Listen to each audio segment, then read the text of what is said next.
Yes. So student, अभी तक हमने 2 क्वेश्चन किए थे और अब हम करेंगे एक और क्वेश्चन आपकी एनसीईआरटी बुक का। क्वेश्चन नंबर 2 है जो question number 2।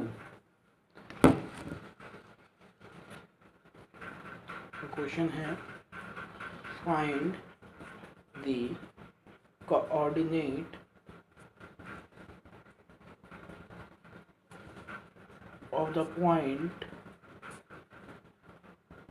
of the points of trisection of the line segment joining 4 minus 1 and minus 2 minus 3। Okay, तो क्वेश्चन है कि find the coordinate of the points of trisection of the line segment joining 4 minus 1 and 2 minus 3। देखिए इसमें क्या है, तो here is a line AB, the coordinate of this are 4 minus 1 and B के coordinate है -2 and -3। तो बोला find the coordinate of the point of trisection the line segment joining this and this. इन दोनों पॉइंट्स को जो join कर रही है, तो इस लाइन के जो ट्राइसेक्शन होंगे, ठीक है, 3 सेक्शन होंगे, 3 पार्ट्स होंगे, उन पार्ट्सों के आपको कोऑर्डिनेट बताने हैं। हम एज्यूम कर लेते हैं ये P और ये Q, 3 पार्ट हो गए लाइन के, AP, PQ, QB, ये 3 पार्ट्स हैं। तो आप लिख दीजिए 3 parts are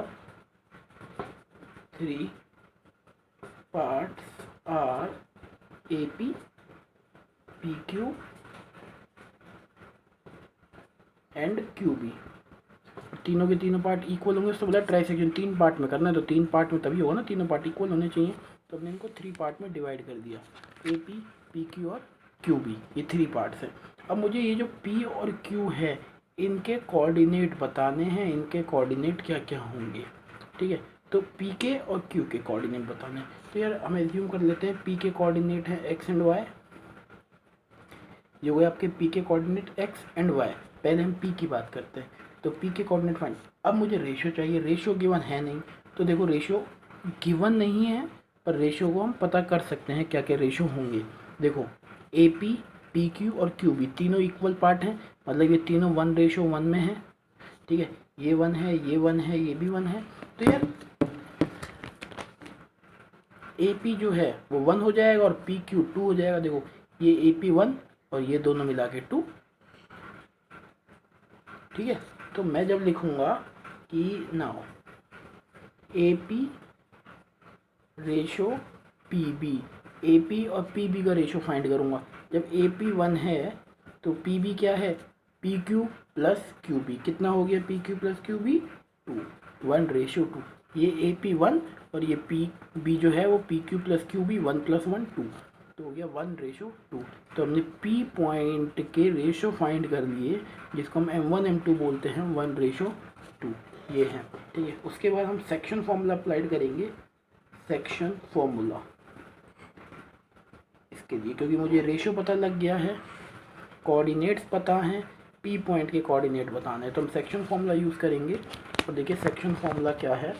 section formula for P point is x निकालने के लिए होता है m1x2 plus m2x1 upon m1 plus m2, और y के लिए होता है m1y2 plus m2y1 upon m1 plus m2। तो ये y के लिए हमने फाइंड कर लिया है, दोनों x और y के लिए हम फाइंड कर चुके हैं, ठीक है। अब यार देखो ये रहे x1, ये रहा y1, इधर ये x1 ये y1, ये वाला x2 ये वाला y2, ये रहा x2 ये रहा y2, और ये जो आए हैं रेशो P के जो रेशो आए 1:2, यही तो है m1:m2, ठीक है। तो सारी चीज़ पता लग गई, x1 y1 x2 y2 m1 m2, सारी चीज़ पता लगी, बस हमें फॉर्मूले में पुट करना है। तो P पॉइंट के जो कोऑर्डिनेट हुए x = m1, m1 is 1, x2 -2 plus m2 कितना है 2, x1 is 4, m1 plus m2 1 plus 2, ये रहा 1 प्लस 2। ठीक है, ऐसे जब y की बात करेंगे तो m1 1, y2 कितना हो गया, y2 है आपका ये रहा -3 plus m2 is 2 and y1 is -1 upon m1 plus m2 1 plus 2।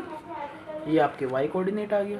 तो p के दोनों कोऑर्डिनेट आ गए x और y को थोड़ा सोल्व करके लिख लेते हैं। तो x जो होगा वो हो जाएगा 2 1 -2 प्लस 4 2 8 और 2 प्लस 1 प्लस 2 3।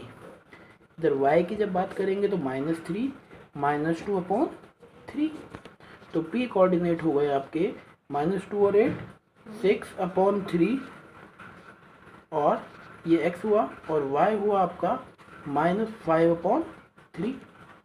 ठीक है भाई, ये 6 अपॉन 3 और ये माइनस का 5 अपॉन 3। ठीक है, तो p कोऑर्डिनेट आपके हुए 3 2 6, ये हो गया x हो गया 2 और y एज इट इज रहा -5 अपॉन 3, सॉल्व नहीं हो सकता। तो p पॉइंट के कोऑर्डिनेट हो गए 2 एंड -5 अपॉन 3, ये रहा 2 एंड 5। तो इस p पॉइंट के कोऑर्डिनेट आ गए 2 और -5 अपॉन 3। अब यार मुझे q के भी फाइंड करने हैं। देखो हमने इस p के कोऑर्डिनेट फाइंड कर लिए x y, अब मुझे q के भी करने हैं।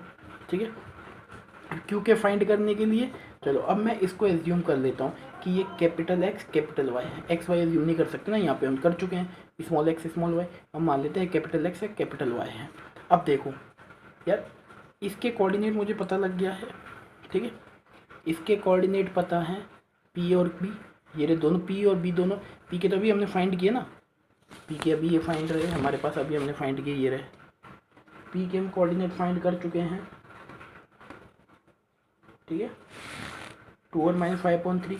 बी के हमें गिवन थे, तो यार क्यू मिड पॉइंट हुआ ना, क्यू मिड पॉइंट हुआ पी और बी का, क्योंकि ये दोनों इक्वल हैं, सारे इक्वल पार्टी तो है ये, तो पी क्यू और क्यू बी दोनों इक्वल हैं, तो दोनों इक्वल हैं तो क्यू मिड पॉइंट है। तो अब मिड पॉइंट जो आपका फॉर्मूला था उससे भी आप इसको कर सकते हैं कि x2 + x1/2 y2 + y1/2 आ गया। ठीक है, मिड पॉइंट वाले फॉर्मूले से भी कर सकते हैं हम इसे, और दूसरे फॉर्मूले से भी। तो मैं आपको ये तो आप समझ गए। और जब आपको रेशो वाले से करना है अगर दोबारा से ये, तो देखो मुझे क्यू के कोऑर्डिनेट निकालना है, तो अब निकालो ए क्यू और क्यू बी। ठीक है, अगर आपको ए और बी से करना है तो ए क्यू तो 2 पार्ट हो गया और क्यू बी 1 पार्ट है आपका, तो ए क्यू और Q B. Now P Q is equal to Q B हम लिख देते हैं, P Q is equal to Q B. P Q और क्यू बी इक्वल है क्योंकि ट्राई सेक्शन है, P Q and Q B both are equal, क्योंकि trisection है, P Q is equal to Q B. ठीक है, अगर ये पी क्यू और क्यू बी इक्वल हैं तो by mid point formula, mid point formula आपका था कि जैसे क्यू है वो, तो क्यू का एक्स कोऑर्डिनेट निकालने के लिए कैपिटल एक्स जो हमने एज्यूम किया है उसके लिए हमने लिखा था x2 + x1/2। ठीक है, और कैपिटल Y हो गया y2 + y1/2। एक चीज़ ये ध्यान रखना, x1 x2, अब मैं p और q सिर्फ इन p और b मिड पॉइंट से कर रहा हूँ, तो p और b की बात कर रहा हूँ मैं, p और b से निकाल रहा हूँ, मिड पॉइंट निकालना है तो इसका q, तो p के और b के, p के कोऑर्डिनेट बताइए क्या है, p के अभी अभी आपने निकाले ये रहे। ठीक है, तो ये तो हो गया x1 और ये y1 डायग्राम में पुट करते ही। ठीक है, और ये आपका x2 और y2 अब। ठीक है, अब ये चेंज हो गया ना, ये वाला x1 y1 नहीं लेंगे, अब ये x1 y1 हो गया है आपका और ये वो हो गया है। ठीक है, तो अब देखो, तो x के कोऑर्डिनेट हुए q is equal to x के कोऑर्डिनेट हम फाइंड कर रहे हैं, तो x हुआ x2 कितना है वो रहा ऊपर, x2 इज -2 प्लस x1 2/2 और y कितना है y2 क्या है -3 प्लस y1 ये रहा -5/3/2। ठीक है, तो q कितना आया आपका, ये तो देखो -2 + 2, इसका तो काम हो गया 0, ये तो 0 हो चुका है।